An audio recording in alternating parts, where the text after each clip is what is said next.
Ang ating hugas bigas. At ito po ay isa sa sekreto na pampaganda po ng ating mga halaman. Yan, ito po ay didilig po natin dito sa ating halaman na roses. Ayan, ito po ang sekreto po ng maganda at maraming bulaklak na roses.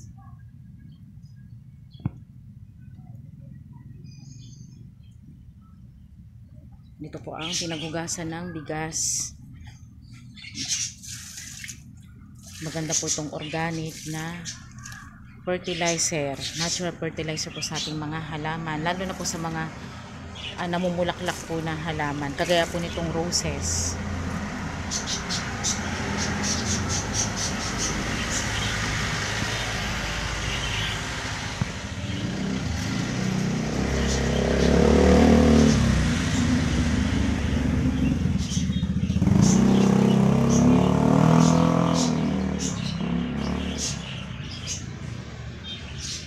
Ito po ang sikreto, kaya po marami bulaklak po ang roses natin ngayon.